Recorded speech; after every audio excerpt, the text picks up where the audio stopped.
এদিকে 2025 সালের শুরুতেই কঠিন ধামাকা দেখালেন ডক্টর মোহাম্মদ ইউনূস। সচিবালয়ে আগুন কাণ্ডে নতুন মোড় নিল এবার। হঠাৎ আসল সিসিটিভি ফুটেজ ফাঁস হলো। 2024 সালের শেষ মুহূর্তে জাতি আরেকটা গান শো দেখলো, জাতিকে তাক লাগিয়ে দিয়েছে। লড়াই লড়াই লড়াই চাই, লড়াই করে বাঁচতে চাই, এই লড়াইয়ে জিতবে কারা, খেলা হবে। খেলা শুরু হয়ে গেছে। রেকর্ড ভঙ্গকারী সামরিক সহযোগিতা দেওয়ার জন্য 552টা ট্যাঙ্ক সহ আরো অনেক অস্ত্রশস্ত্র ঘটনা ঘটাই দিয়েছে, নিজেদের ঝালটাকে আরেকটু ঝালিয়ে নিয়েছে। ছাত্রদের জয় না পরাজয়, নাকি বিএনপির জয়, নাকি জামাতের জয়, নাকি সরকারের পরাজয়? জয় আর পরাজয়ের বিশ্লেষণটা একটু তুলে ধরতে হবে। এই সরকার আমাদের কেন ভয় পায়, কেন ভয় পাচ্ছে?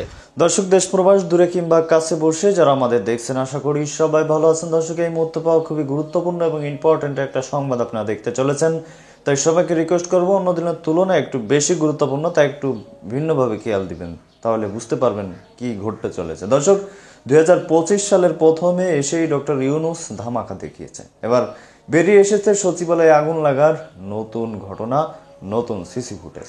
দর্শক, কথা নয়, বেশি কথা বাড়াইলে আবার অনেকেই অতিষ্ঠ বোধ করেন, তো যারা এই বিষয়ে বিস্তারিত জানতে চান তারা কিন্তু শেষ পর্যন্ত দেখতে হবে। তো দর্শক, চলুন আমরা বিস্তারিতভাবে দেখে আসি, তারপরে এই কথা বলবো কি হয়েছে। 3 কারণে বাংলাদেশ জামায়াত ইসলাম আগামী দিনে রাষ্ট্র ক্ষমতায় যাওয়ার জন্য প্রস্তুতি হচ্ছে বা তারা ক্ষমতা পেতে যাচ্ছে যদি 2 বছর পরে নির্বাচন হয়। নাম্বার 1, বাংলাদেশে আওয়ামী লীগ সরকারের পতন হয়েছে, কিন্তু চাঁদাবাজি কি বন্ধ হয়েছে? মিথ্যা মামলাগুলো বন্ধ হয়েছে? বিভিন্ন জায়গায় অবৈধ দখল, জোর জুলুম, লুটপাট, এগুলা কত অংশ বন্ধ হয়েছে? আমার বক্তব্য বাদই দেন, সারা বাংলাদেশে আপনারা দেখেন না কি হচ্ছে? আসিফ নজরুল তিনি কি ঘোষণা দিচ্ছেন যে সারা বাংলাদেশে যে মামলা বাণিজ্য এদের মধ্যে কারা জড়িত, এই জিনিসগুলোতে আপনি যদি বিএনপি এবং জামাতকে পাশাপাশি রাখেন তাহলে জামাতের চরিত্র 95% পরিষ্কার, বিএনপির 5%। তবে দলীয় হাইকমান্ড জনাব তারেক রহমান, রুহুল কবির রিজভী, মির্জা ফখরুল ইসলাম, মির্জা আব্বাস, প্রত্যেকটা কেন্দ্রীয় কমান্ড তারা কিন্তু প্রতিদিন নেতাকর্মীদেরকে বলছেন যে বাবারে তোরা এগুলা করিস না, সামনে পুলসেরাতের পুল পার হইতে হইব। এই যে মানে 5% নেতাকর্মী আছে বিএনপি এবং আওয়ামী লীগে, কিন্তু এরা আছে। এই 5% নেতাকর্মী কোনোভাবেই তারেক জিয়ার কথা শুনতে রাজি না। তারা মনে করতেছে ভাই বালুরঘাটটা আমার নিতে হবে। তো এরকম জবরদখলের খেলাটা যেটা গত 5 মাসে চলছে সারা বাংলাদেশে, আপনি দেখেন যে জামাত 95% ক্লিয়ার ইমেজে আছে, তাদের কোনো এই জবরদখল এলাকার লুটপাট, সিন্ডিকেটবাজি এগুলোর মধ্যে নাই। তবে কিছু কিছু জায়গায় কিন্তু লোকালি সংঘর্ষে জড়িত হয়েছে জামাত, অথবা এই যে মুক্তিযোদ্ধা হেনস্থার ঘটনায় প্রবাসী জামাত সমর্থক ঘুরে ফিরে নাম আসতেছে 5%। তো জবরদখল, চাঁদাবাজির ইস্যুটাতে কিন্তু জামাতের নাম আপনি পাবেন না। এখন সাধারণ মানুষ কি চায়? ফুটপাতের একজন যিনি হকার আছেন, একজন রিক্সাওয়ালা আছেন, একজন ঠেলাগাড়িওয়ালা আছেন, তিনি মনে করেন ভাই আমি এখানে একটু ব্যবসা করবো, 10টা টাকা কামাবো, কিন্তু দিন শেষে যে 200 টাকা দিতে হয় কে নিয়ে যায়? কিন্তু এগুলোর আপনি প্রকাশ্যে স্বীকারোক্তি পাবেন না। এই বিষয়টা বুঝাতে পারছি যে সান্দাবাজি লুটপাটের খেলায় সাধারণ মানুষ জামাতকে পছন্দ করা শুরু করছে, এটা আপনি একদম বাস্তবতা। দ্বিতীয়ত, কর্মীদেরকে কন্ট্রোলিং এর বেলায় আওয়ামী লীগ বলেন, বিএনপি বলেন, জাতীয় পার্টি বলেন, জামাত ইসলাম বলেন, এই কথাটা আপনি জামাতকে অপছন্দ করতে পারেন, কিন্তু তাদের নেতৃত্বকে প্রশ্ন করার সুযোগ নাই। জামাতের যে চেইন অফ কমান্ড এতটাই স্ট্রং, জামাতের আমির যে অর্ডারটা করে একদম মাঠ লেভেলে থাকা ছাত্র শিবিরের একজন সাধারণ সাথী কর্মী সেটাকে ফলো করে, জামাতের কর্মীরাও ফলো করে, শিবিরের কর্মীরাও ফলো করে। কিন্তু আমাদের দলগুলোর মধ্যে কেগুলো আছে? তারেক রহমান বেচারা প্রতিদিন বলতেছেন বাবারে তোমরা কিন্তু নমুনাটা বুঝতেছো না, কঠিন একটা যুদ্ধ হবে, বুঝেই না। যারা এই লুটেরা শ্রেণী আছে 5%, এরা এগুলা করছেই। এই বিভিন্ন জায়গায় গিয়া বৌজামের কার্যের মধ্যে তারা যাচ্ছে, মানুষের জায়গা জমি যেগুলো আছে, কারোর সাথে কারো মামলা, যার টাকা আছে তার পক্ষে অবস্থান নিচ্ছে। এখন এটা কেন হচ্ছে? চেইন অফ কমান্ডটা বিএনপির মধ্যে এখন ভেঙে গেছে। হাই কমান্ড চাচ্ছে একরকম, রুট লেভেলে একদম গ্রাস পর্যায়ে ঘটনাগুলো হচ্ছে আরেক রকম। এটা মানুষের চোখের সামনে পড়ছে। এই বিষয়গুলো কিন্তু খুবই জরুরি আপনার বুঝতে হবে। তৃতীয়ত, রাজনৈতিক পলিসি আপনি যদি দেখেন, জামাত যেভাবে আগাচ্ছে ম্যাটিকুলাস উইথ এ প্ল্যান, আপনি এখানে দেখেন যে চরমোনাইয়ের সাথে কি সুন্দরভাবে একটা কানেক্টিভিটি তারা তৈরি করছে। চরমোনাইয়ের বক্তব্যগুলো শোনেন তো নাকি? প্রতিদিন বিএনপি নিয়ে বলে যে মুদ্রার এই পিঠ একদল গেছে, আওয়ামী লীগকে মানুষ কেন পছন্দ করছে? এগুলোর জন্য। তার একদল তো আইসেই ক্ষমতায় আসার আগে শুরু করে দিছে, তাহলে ক্ষমতায় যাওয়ার পরে কি করবে ভাই? এই যে দৃশ্যগুলো কিন্তু সাক্ষী হচ্ছে, আমরা বুঝতে হবে। এগুলো বিএনপি নেতাকর্মীদের আপনাদের বুঝতে হবে। ক্ষমতায় চলে আসবেন এখন, কিন্তু আগামী 1 থেকে 1.5 বছর পার হয়ে গেলে মানুষ আপনাদের প্রতি বিরক্ত হবে। পাশাপাশি বৈষম্য বিরোধী আন্দোলনের যে একটা নতুন ভোটার তৈরি হচ্ছে, আপনি বুঝছেন 17 বছর বয়সে ডক্টর মোহাম্মদ ইউনূসের যেই ভোটারদেরকে কানেক্ট করার প্ল্যান, তাহলে আপনি চিন্তা করেন সারা বাংলাদেশে কি পরিমাণ, যদি বৈষম্য বিরোধী ছাত্র আন্দোলন কোনো রাজনৈতিক দল না আনে, তারা মেটিকুলাসলি জামাতের পক্ষে তাদের অবস্থান নিয়ে আনে, কারণ বিএনপির সাথে একদম প্রকাশ্যে সাংঘর্ষিক অবস্থান তৈরি হয়ে গেছে। সো তাদের হাতে বিকল্প থাকবে জামাত। আবার জামাতেরই টিম কেউ কেউ মনে করেন এই বৈষম্য বিরোধীরা। তো আপনি বুঝতে পারতেছেন মাওলানা মামুনুল হক একটা বিশাল শক্তি, তারা কিন্তু জামাতের সাথে কানেক্টেড, এবং ইসলামিক দলগুলোকে একত্রিত করে একটা সরকার, ইসলামিক সরকার কিন্তু তৈরি করার চেষ্টা চলছে জামাতের।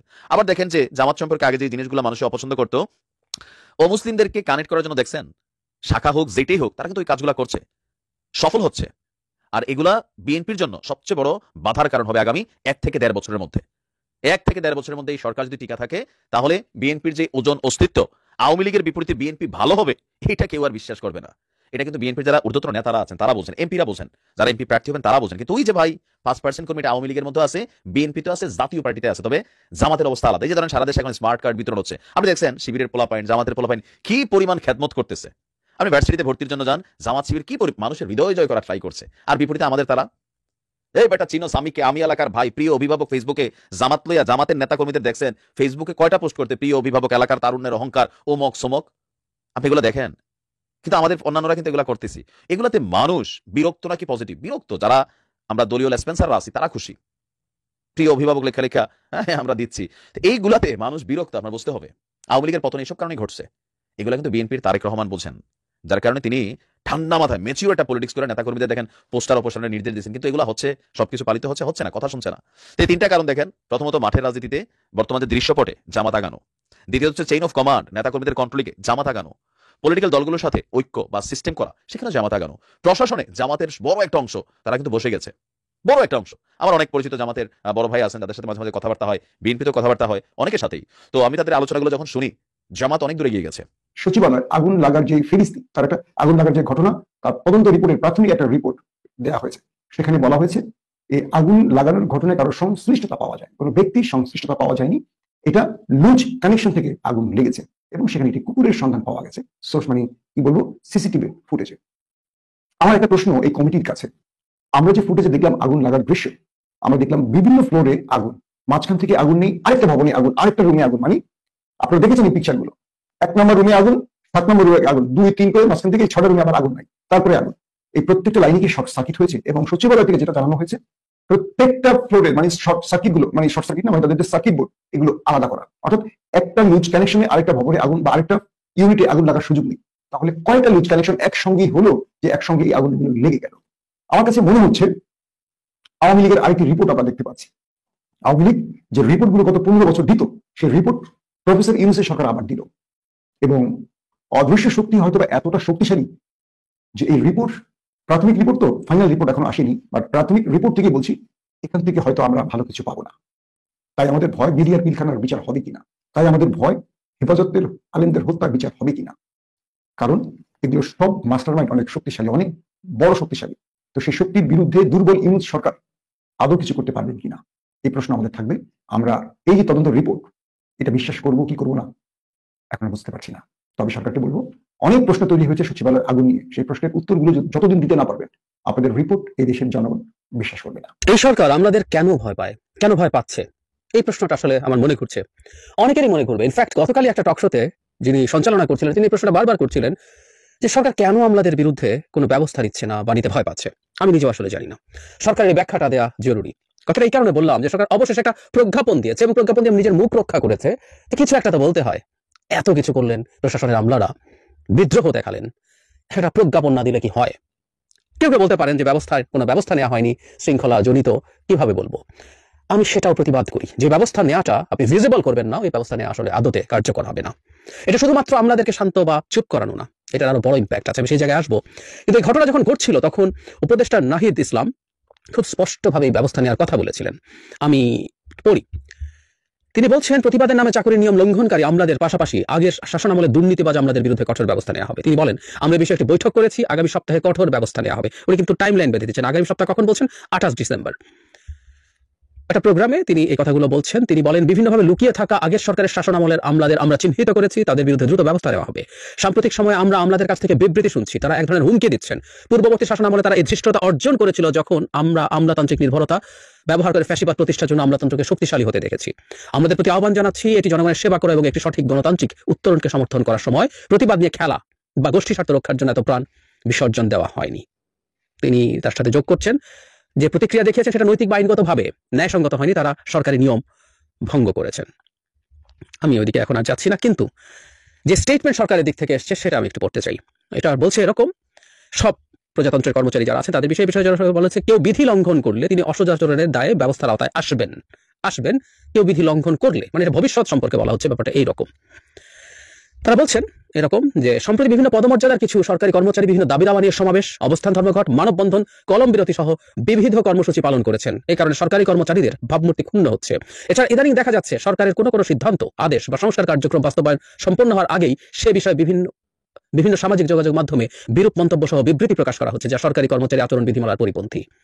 এখানে কিছু অংশ উল্লেখ করে বলা হচ্ছে, যেমন কোনো সরকারি কর্মচারী সরকারের অথবা কর্তৃপক্ষের কোনো সিদ্ধান্ত বা আদেশ পালনে জনসমক্ষে আপত্তি উপস্থাপন করতে বা যে কোনো প্রকার বাধা দিতে পারবেন না। অন্যথায় অথবা অন্য কোনো ব্যক্তিকে তা করার জন্য উত্তেজিত বা প্ররোচিত করতে পারবেন না। মানে কি পরিমাণ উত্তেজিত এবং প্ররোচিত করা হয়েছিল আমরা দেখেছি। নট অনলি দ্যাট, জরুরি কথাটা হচ্ছে অবসরপ্রাপ্ত আমাদেরকে হায়ার করে, আমরা ছোটবেলায় শুনতাম হায়ার করে খেলতে নিয়ে যাওয়া হয়, হায়ার করে খেলতে নিয়ে আসা হয়েছিল বিষোদ্গার করার জন্য এবং হুমকি দেওয়ার জন্য। তাই করা হয়েছে, নিজেরা দিয়েছেন, অন্যরাও দিয়েছে। যারা কর্মরত আছেন তারা তো বটেই, মানে অবসরপ্রাপ্তদেরকে ডেকে আনা হয়েছিল এবং গোষ্ঠী স্বার্থ কথাটা বলছি বারবার, এটা গোষ্ঠী স্বার্থ। তারা প্রশাসনের আমলা, সুতরাং তাদের বিরাট হ্যাডাম, তারা সেটা দেখাবেন।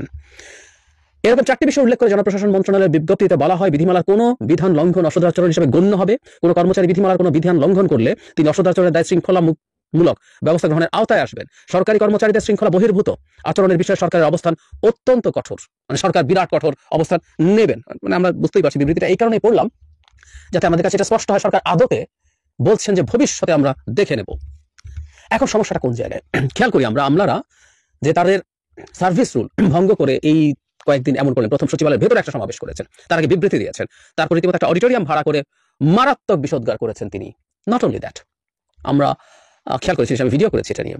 সচিবালয়ে যখন আগুন লেগেছিল তখন তারা তাদের একটা স্টেটমেন্ট দিয়েছেন আগুন নিয়ে, ওর মধ্যে একটা প্যারাগ্রাফে আবার জনগণকে হুমকি দিচ্ছেন।